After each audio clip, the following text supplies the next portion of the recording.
want to do it. Good morning, everyone, and welcome here to the sanctuary. We are so glad that you're here. And you know, AAA said that almost everybody was traveling this weekend, but you all are not traveling today. So I'm glad you're here, very glad you're here. And thank you all for being here. And those of you on our YouTube channel, you don't have to travel anywhere. So wherever you are welcome as well. So let us have our congregational song. So rise up as we sing a very favorite song.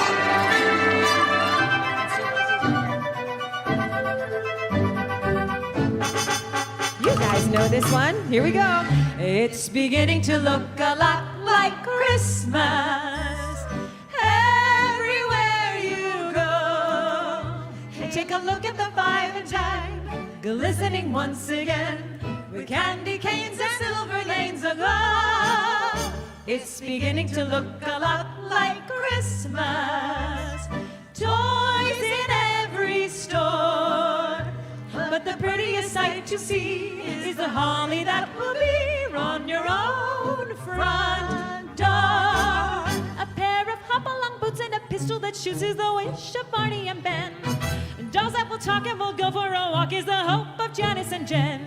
And Mom and Dad can hardly wait for school to come again. It's beginning to look a lot like Christmas everywhere you go. There's a tree in the Grand Hotel, one in the park as well, the sturdy kind that doesn't mind the snow. It's beginning to look a lot like Christmas. Soon the bells will start, and the thing that will make them ring is the carol that you sing right within your heart. A pair of hop-along boots and a pistol that shoots is the wish of Barney and Ben. Dolls that will talk and will go for a walk is the hope of Janice and Jen. And Mom and Dad can hardly wait for school to start again. Here we go. It's beginning to look a lot like Christmas. Soon the bells will start, and the thing that will make them ring is the carol that you sing right within your heart.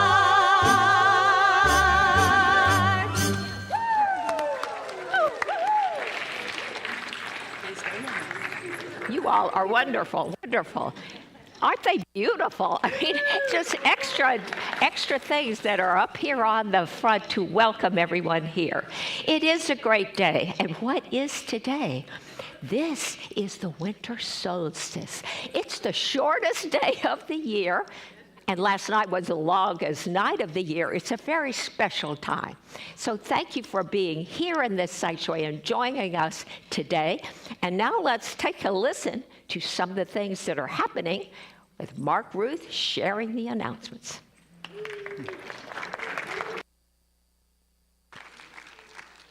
Yes, it's beginning to look a lot like Christmas. Huh?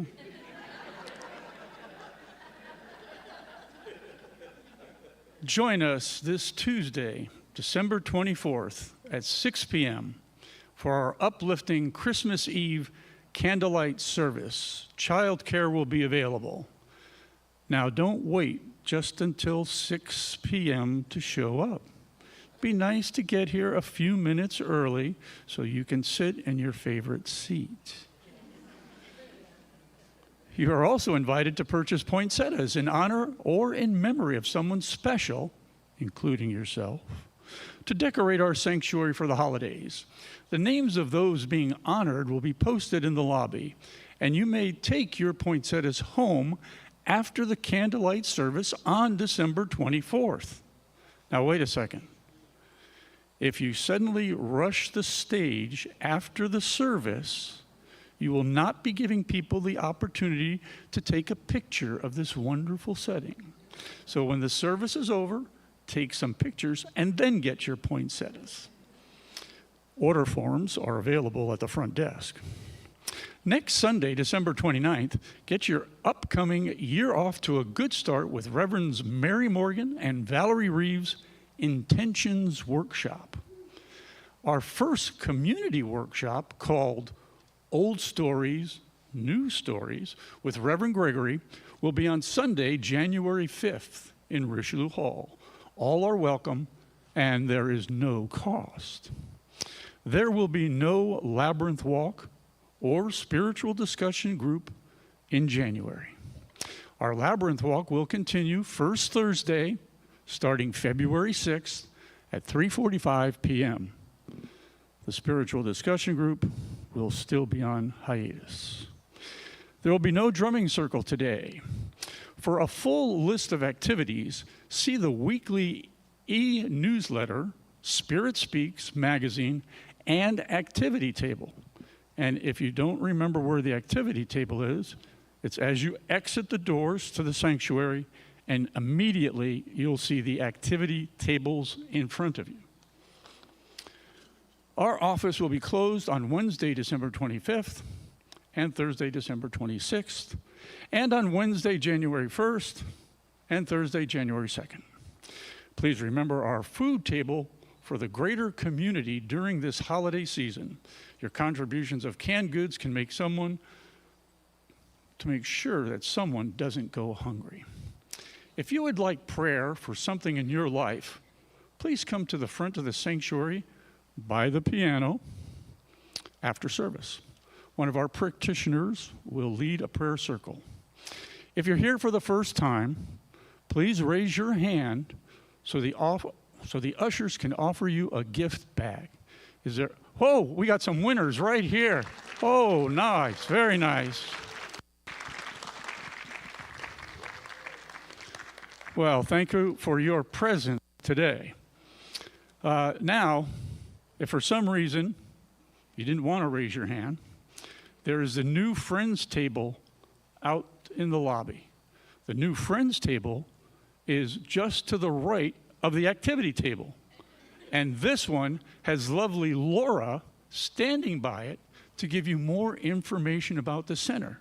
And you also have the opportunity at the new Friends table to put down your email, your phone number, so that we can contact you and we can stay in touch as you become part of this wonderful spiritual community.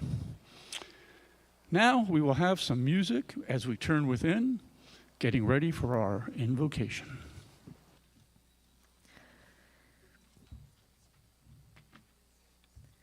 Good morning, everyone. I would invite you all to close your eyes for a second and just turn within. Take a deep breath. Feel yourself grounded through your feet into the beautiful, blessed earth that we are all walking on each day. With each breath, know that you are connected deeply, always, inescapably to your source. That the divine light of God shows in you as you. And you are always connected.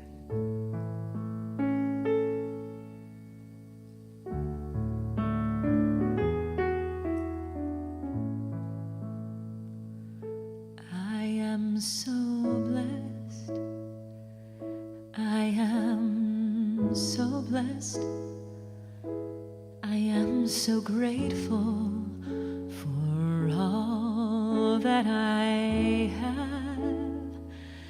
I am so blessed. I am so blessed. I am so grateful. I am so blessed. I am so blessed.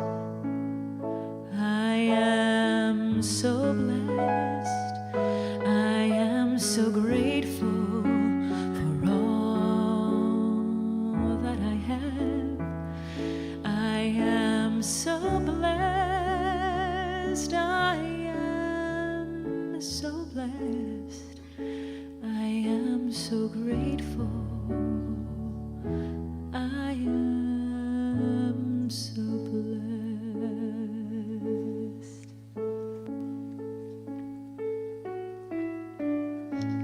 as the beautiful music soothes our soul and allows us to quiet the busyness within. I know the beloved presence of Spirit is nearer to me than this wonderful music and nearer than my own breath. I breathe in knowing that I'm breathing in the absolute breath of Spirit. And I allow that breath to move through me, readying my mind and my heart for everything that is to come, knowing that I am so blessed. And everything that comes to me is absolutely perfect just for me, custom-made, specialized, and speaks to my heart. The music, the words, the smiles, the actions, the energy flow through me now and evermore. And I simply allow this wonderful happening that is moving through me now to continue through this service in its divine way. Gratitude fills me as I allow myself to simply know all is well and the best is yet to be. And so it is.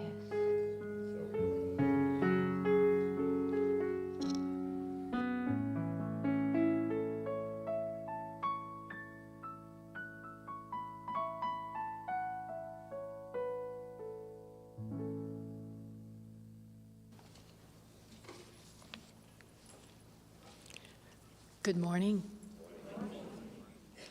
Today, Reverend Katherine's talk title is Metaphysical Christmas Story.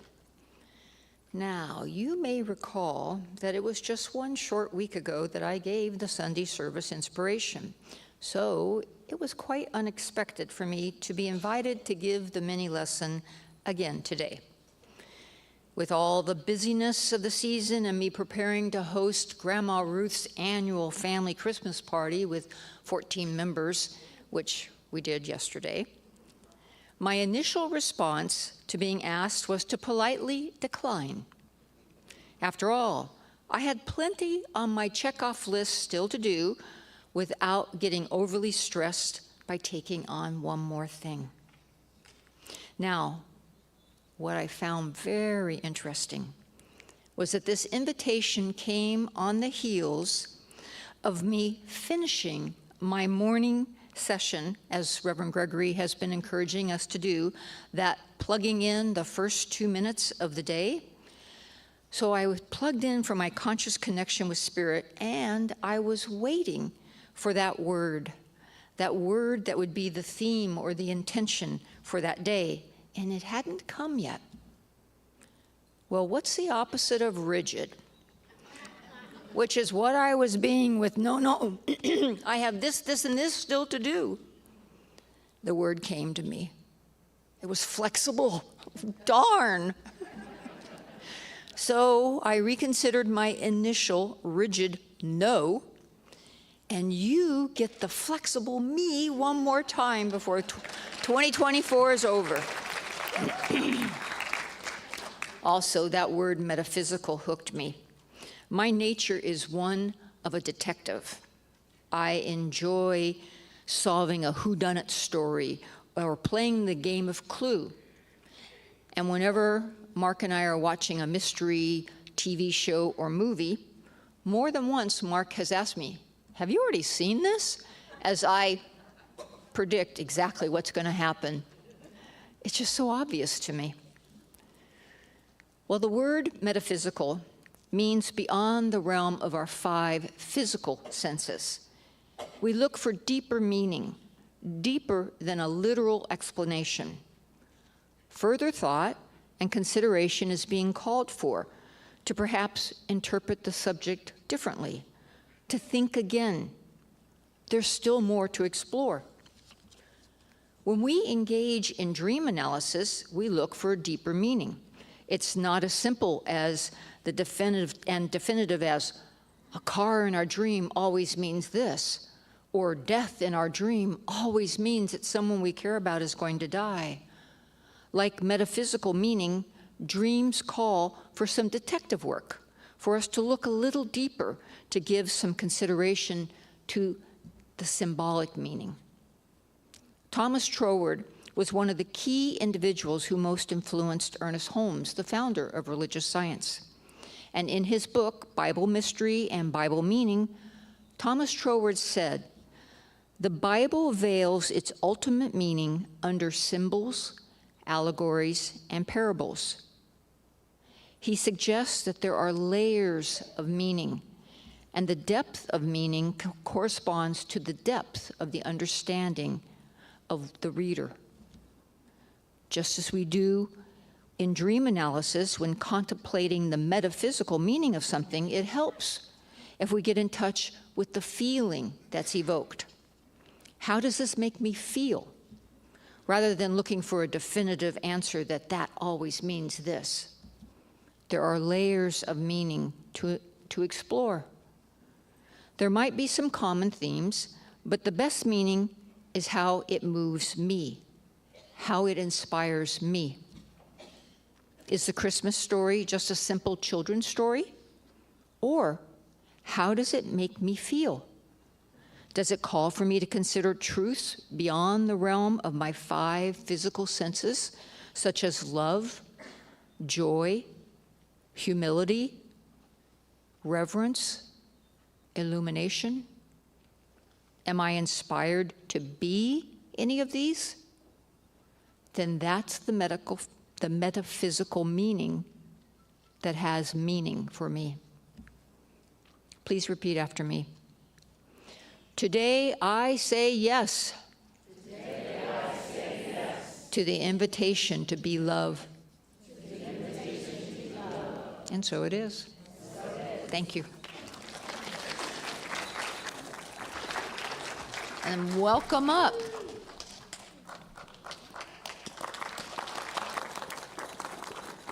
Hi, everybody. While we're getting settled here, I just want to take a quick second and thank these ladies who have put in so many extra hours on so much music over the last few months. Let's give a hand for Eliza and Carla and Laura.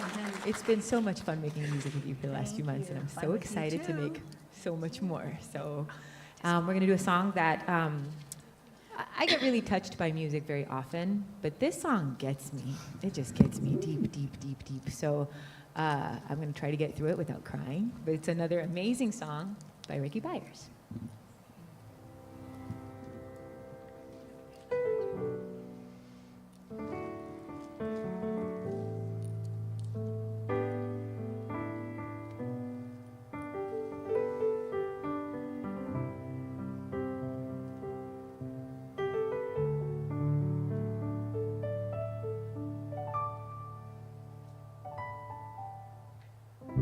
Living for God has been my one desire. God's been my everything to me. Living in the Spirit has set my soul free. I gave my whole life to God, then I began to see. Ooh, I had a revelation one day while I was in prayer. I had a revelation one day. I became so aware. God was ever so true. I discovered God loves me and needs me too. Now I know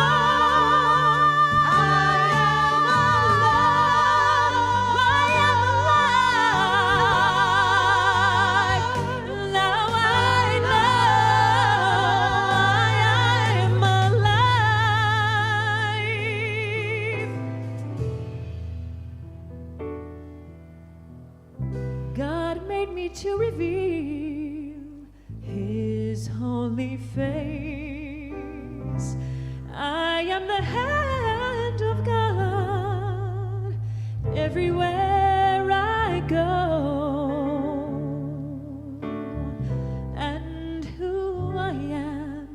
matters to the Most High. I am a place for God. That's why I'm alive. Ooh, I had a revelation one day while I was in prayer. I had a revelation one day. I became so aware. God was ever so true. I discovered God loves me and needs me too. Now I know I am alive.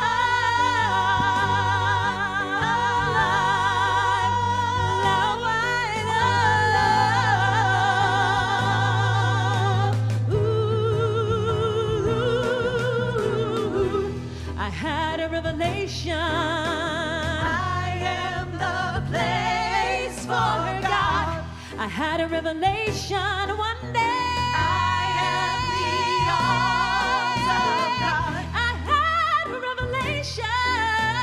I am the life of God. I had a revelation one day. I live as the grace of God. My love for God was ever so true.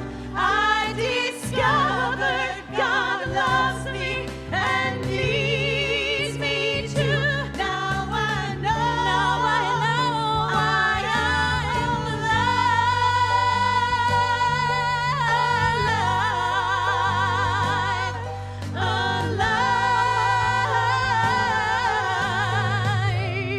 Yes, I know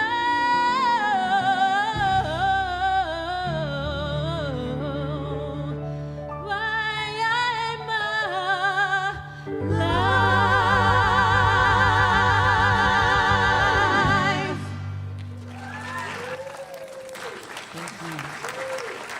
Thank you, ladies.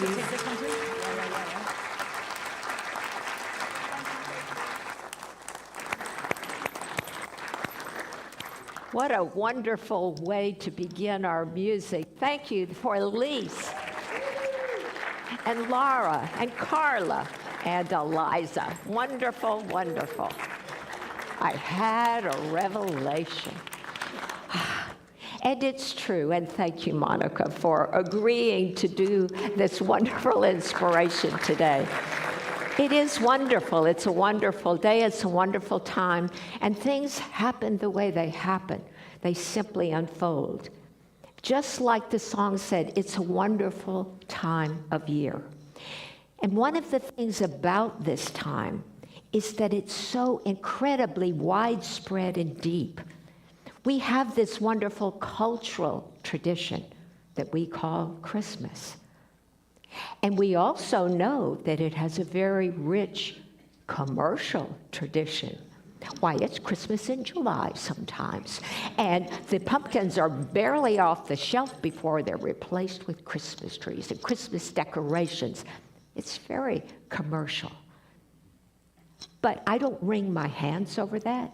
There are wonderful things that happen because of the commercial. And then there's the charitable. Do you recognize how important this season is for all of the nonprofits all around, including churches? This is the time when they actually get into the black. And what is that? It's the season. It's the season of giving. And that's what the commercials are encouraging us, but it's deeper than being encouraged for, these are the top 10 gifts that people are buying this year. It's so much more than that. It's within us.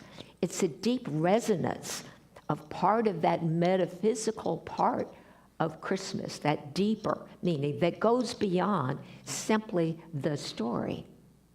And yes, it's very musical. Is there a song, a pop star, or any well-known singer that hasn't done a Christmas album? I think not. Some of them have done several. So wherever you go, da da da da da da da da, da. It's all in every store. They do it. If you're in a store long enough, you'll hear the whole loop. Music is part of it. And you go to concerts and theater things. There's a nutcracker in many places every year. It's cultural tradition. It's a musical tradition. It's tradition that's part of that Christmas. And of course, family. Family is in a huge part. Even families that are not spiritual, religious, or otherwise, they get into this whole family idea. We gather. We may give gifts. Yes, let's give gifts. But it's family together. For worse or not, in some families, from what I hear. And do you know, it may even be a little religious too. I actually know a few people who claim to be atheists, and yet they've been known to go to midnight Christmas Eve Mass at one of the big cathedrals in town for the experience of it, just the experience. And then what we do have is the possibility of something deeply spiritual. And just as we sang in the song, that Christmas blending in and out, we got here by way of the original Christmas story, the story of the Nativity. In the mid-50s, one of the most popular comic strips was Peanuts. Peanuts gained in popularity, so by the time of the beginning, 60s, there was talk of doing a special. And so a Charlie Brown Christmas was born, put together in about 6 months, very hastily, and some of the producers were going, this is not going to work. This is not going to work, because there'd never been anything done quite like this. But it was done in December 1965.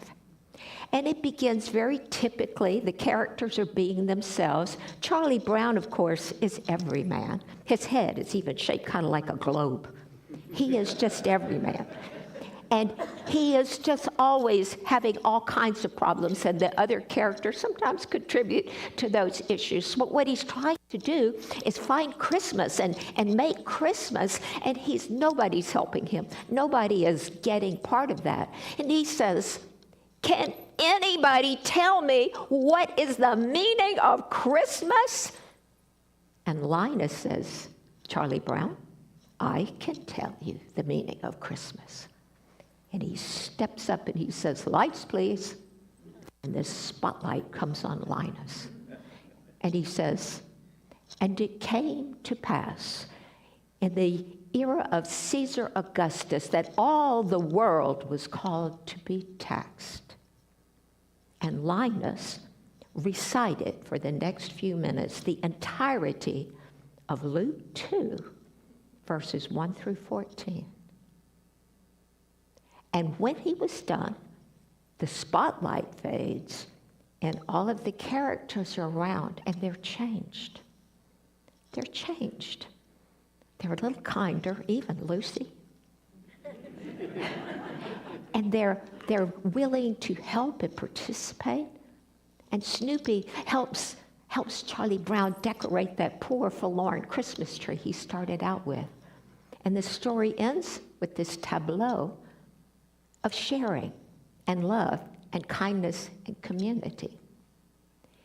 The Christmas story, the Nativity, has inspired all of these aspects of the culture, of the commercial, of the charitable, everything. And it began in that stable many millennia ago now. And so in that stable, we have Mary and Joseph, who are coming to Bethlehem because that's the ancestral home of Joseph, and that's where they're to pay their taxes. And they get to the inn, and there's no room for them at the inn. Now the inn, the city, the time, it's represented by all these competing voices and the busyness of mind. There's no quiet. So they leave and they go to a place of quiet, the stable. They're surrounded by the animals who are peaceful in their evening time. And she brought forth her firstborn son and wrapped him in swaddling clothes and laid him in a manger. And the manger is the home that is nourishing. The manger represents that nourishment and hence that spiritual nourishment that all of this story imbues us with. And meanwhile, the shepherds are out in the field, and shepherds are those people who take care of things. They do the work. They tend the sheep, and they bring things together and they stay with them. They honor their work. And so when the angels appear to them, behold, I bring you good tidings of great joy, which shall be to all men. Glory to God in the highest, and on earth, peace and goodwill for all men. The shepherds didn't leave their flock because they know what is theirs to do, and they stayed with that. But the Magi, the wise men of the East, they are the wise men, these higher ideas, and they sense that something is coming. Each of them had individual dreams, and they were called to follow the light. And so the light, the star, settles over a stable in Bethlehem. And so they come, bringing their gifts, gold, frankincense, and myrrh. And they understand some deeper, higher change is happening. And they're there to be a part of it, and they worship. And because they're from the East, because they don't necessarily know the politics of the area, they go to Herod and said, we have come to worship the King of the Jews. Herod says, the what? And the wise men are wise, and they say no more. They don't even go back to the stable. They actually go in the opposite direction. So Herod just has a decree that he's going to eliminate all of the newborn babies. And as often happens in the Bible at times like this, dreams portend things that need to be done, and angels come to proclaim. And Joseph had a dream, and it said he should take his family and flee to Egypt for their safety. And he did, and they were safe. And Egypt is this place of exile. It's this place to go away from. And it's interesting that even to this day, spiritual groups flock to Egypt to find deeply spiritual ideas. I have wanted to go on a journey that I have been invited to be on many times. And yet it is, whatever goes on with it today, it still has this deeply spiritual meaning. And it was the place to go, and it was a place of safety. So as the Christian church becomes more established and Rome became the center of that, they're looking around. It's in the early centuries, and they're thinking, we need to organize this Christmas thing. And so, you know what? We're going to take advantage of what's already in place. Why reinvent the wheel, they may have said. And they said, let's put it in December, the winter solstice. There are ancient traditions that are already there. Ancient traditions and rituals, and we will just tap into those things. So here we are in the winter solstice today, and it's part of this wonderful feeling of being between worlds, and it appeals to that deeply, deeply knowledgeable knowing that we have. And here we are on this shortest day, following the longest night, and we find ourselves in this Christmas time. And so, yes, the Christmas message, the idea that the rebirth is what Ernest Holmes called it, of the Christ within us, happened on Christmas Day, just as Meister Eckhart said, if the only begotten Son is only being born ever and again in me, then I have no interest for it. It is understood by many, and certainly Ernest Holmes, who is the founder of this teaching, that this is the opportunity, this time when the season is ripe. We are in this season of giving because God gave the love. And we are in the giving way and the giving mode. When this happens, we should recognize that we have the opportunity to yet again discover that Christ within ourselves, that divine part. Ernest Holmes loved Christmas. He loved the celebration. He loved the hymns. He loved the music. He loved all the cultural icons of Christmas. So as the leaders of the church were organizing and Christmas moved forward, it picked up some interesting phenomena.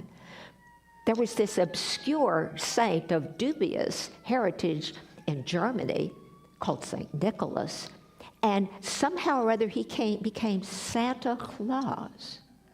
And then this wonderful poet put in rhyme this magnificent story of Santa Claus. 'Twas the night before Christmas, and all through the house not a creature was stirring, not even a mouse.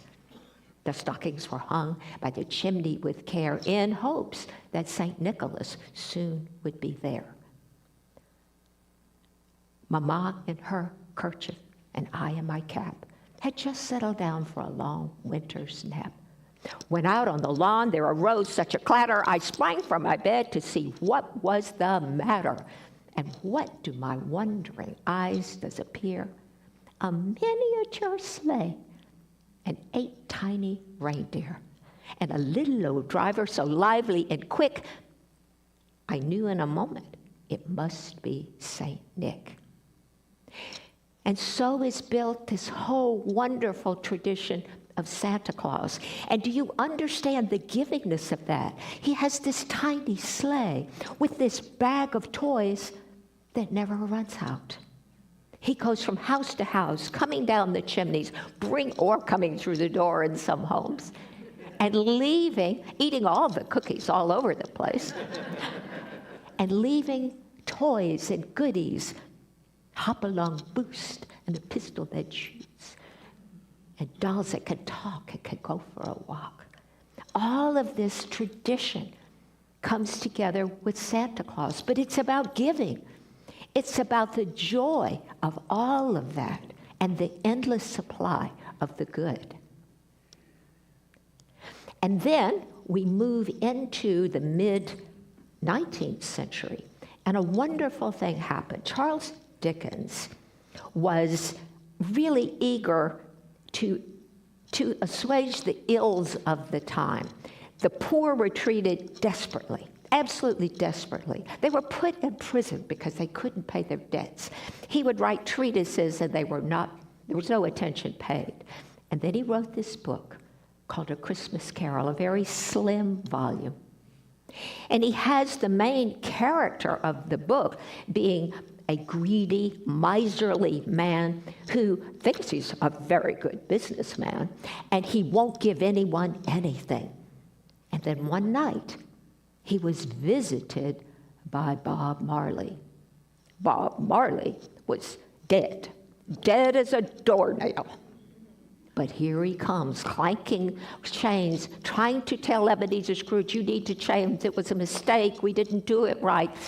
He said, what do you mean? I am a good businessman and I won't listen to anything else. So he sweeps him aside, and Marley says, I'm sending 3 ghosts.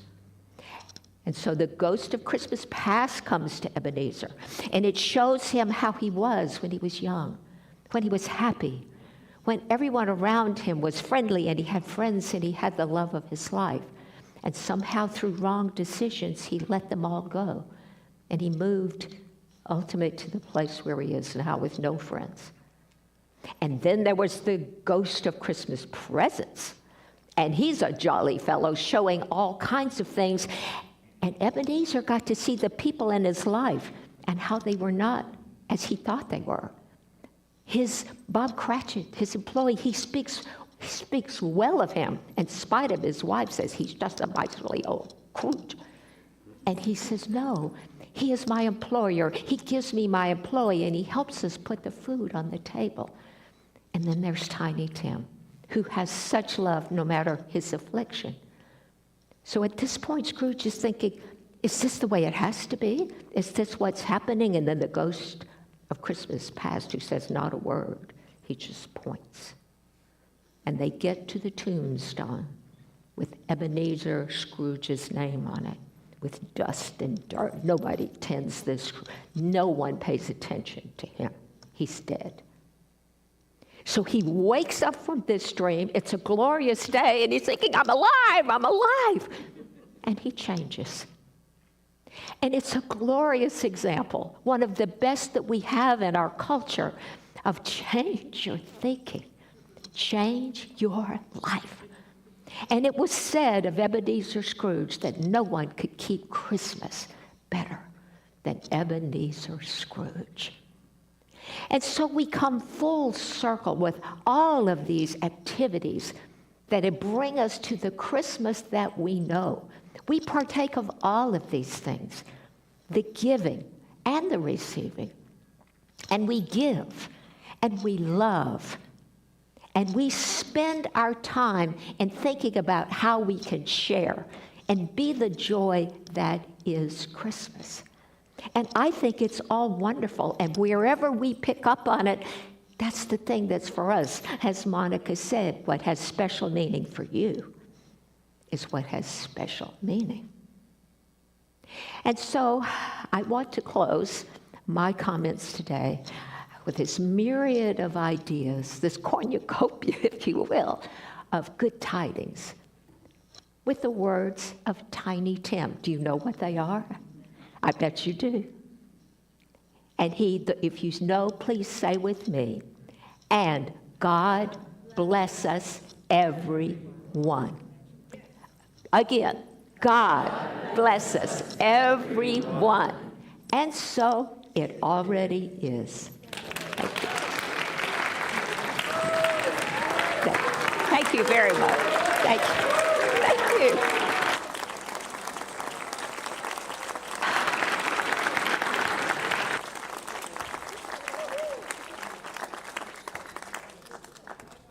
Time of year. It truly is. And so this is the time of our offering. And this is the time, no, it's not, it's a time for a song. I promised I would not do that. And the wonderful ladies are coming up to do this wonderful thing. Are you doing this? Yes. Thank you.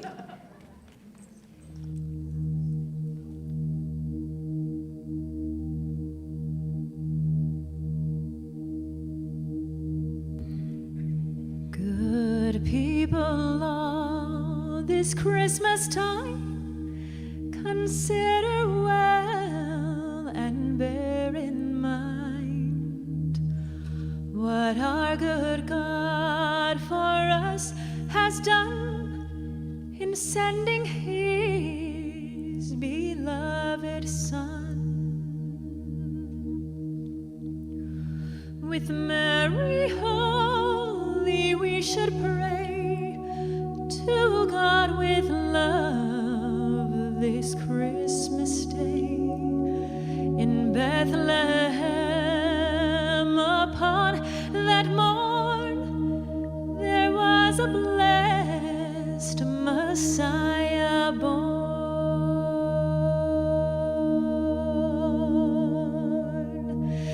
Near Bethlehem did shepherds keep their flocks of lambs and feeding sheep, to whom God's angels did appear, which put the shepherds in great fear. Prepare and go, the angel said, to Bethlehem, be not afraid, for there you'll find this happy morn a princely babe, sweet Jesus born.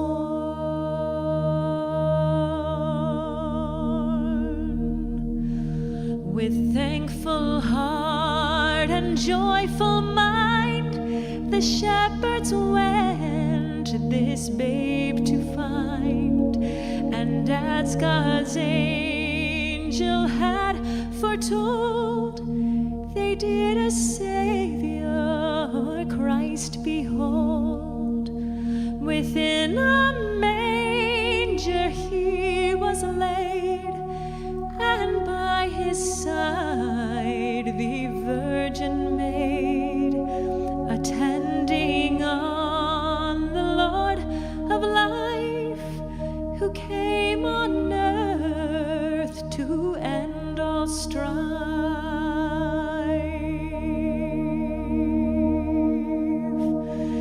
Good people, all this Christmas time, consider well and bear in mind what our good Father for us has done in sending his beloved Son. With Mary holy we should pray to God with love this Christmas day.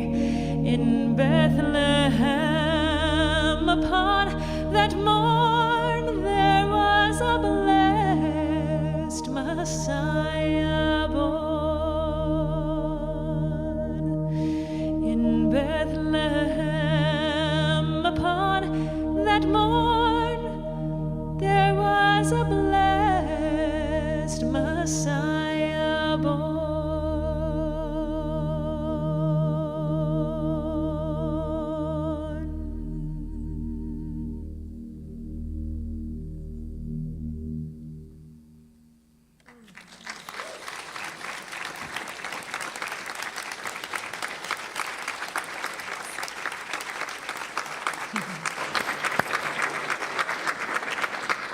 One of the blessings this Christmas and for months now has been our wonderful lead musician, Elise Carver. She fills my heart every Sunday, and choir practice, oh, it's a wonderful opportunity, and I thank you for all that you're doing for us.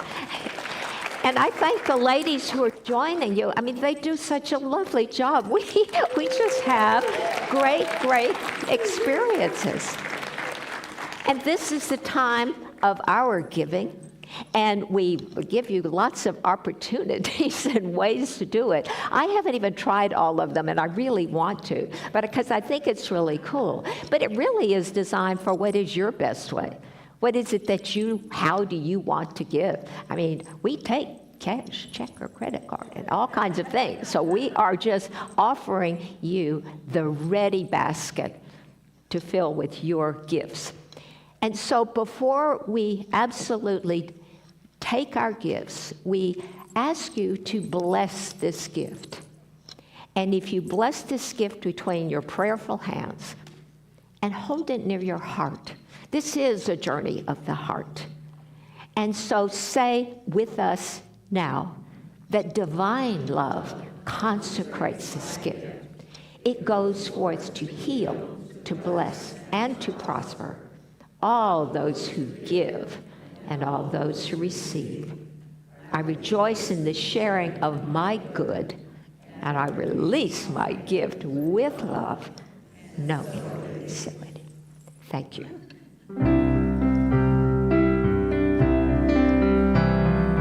Grateful for the morning, grateful for the sunlight on my face, grateful for the feeling, grateful for the knowing, grateful for the love that's in this place, grateful for believing that God is all there is, that God is all there is. Grateful for the morning, grateful for the sunlight on my face, grateful for the feeling, grateful for the knowing, grateful for the love that's in this place,